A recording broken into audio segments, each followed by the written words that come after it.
What's up guys, by bag YouTube tayo, mga utol natin, mga kapatid.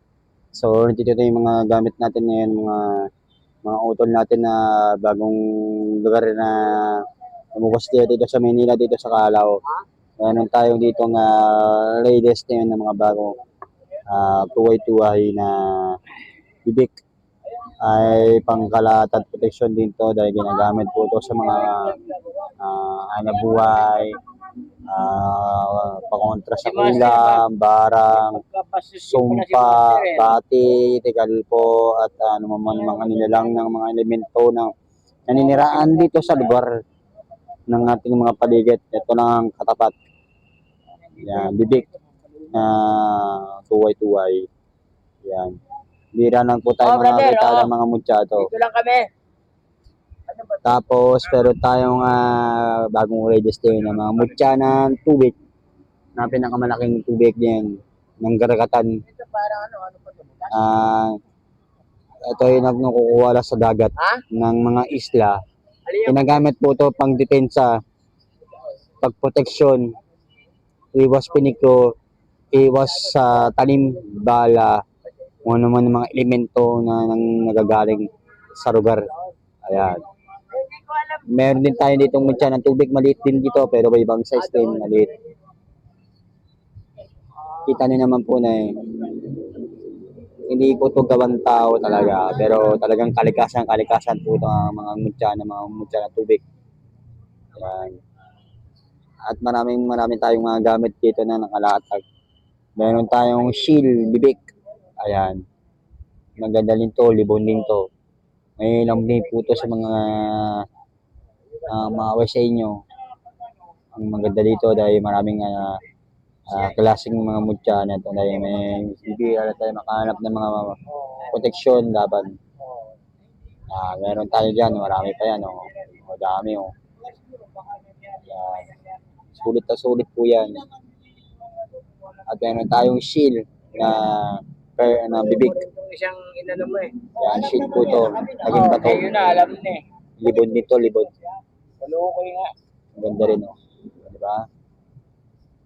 Wala kayong mahanap ng ganitong klaseng mutya dito. Yan.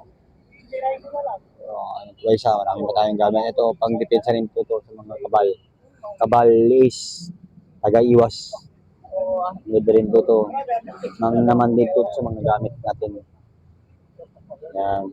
At meron tayong gamit dito na magandang gamit. Meron di siya putas. Pero bato rin siya. Pero maganda rin ang klase. Pang-depensa rin to pero pang-negosyo rin. Alam po yun. Lighter? Brother, Tapos meron tayong suso. O yan. Kung tawagin yung suso, o yan. Bato.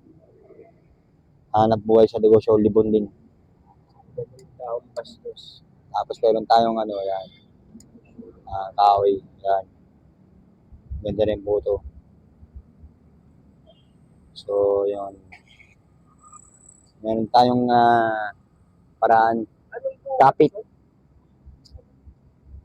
Pag gumawa ka ng masama sa inyong kapwa, babalik sa iyo ang sakit ng karamdaman sa iyo.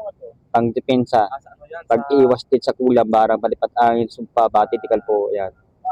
Sa lahat ng elemento. Maganda rin po ito, yan, pangkalatan po. Kapit.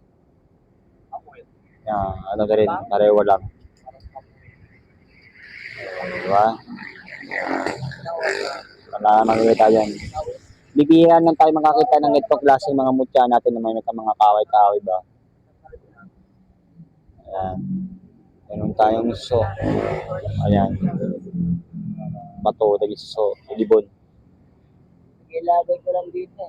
Ayan. Meron tayong gamit dyan. Ayan. Marami pang gamit dyan. Sulit na sulit yan ang gamit na yan. Ano ba maganda to? Ayan. Itlog.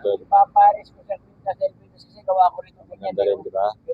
So, yung mga lahat ng mga gamit dito, mga utol, pang depensa rin po ito sa lahat, pagkalata, protection din. Ang gamit po talaga namin po sa mga may gustong nagtatanggahan natin ng mga gamit. Kaya meron na mga gamit dyan. Sulit na sulit po yan. Wala kayo ibang mahanap na may ibang mutya yan. Ayan. So, marami po yung gamit po yan, pangkalahatan po yan. So, ayan. Maraming salamat nga pala sa mga nanood at mga nag-subscribe sa aking YouTube channel. At huwag niyong kakalimutan lang ang notification bell para lagi kayo updated kayo sa ating mga bagong tungkol sa mga alamat, mga agimat, mucha, betut, at mga ano man mga nilalang.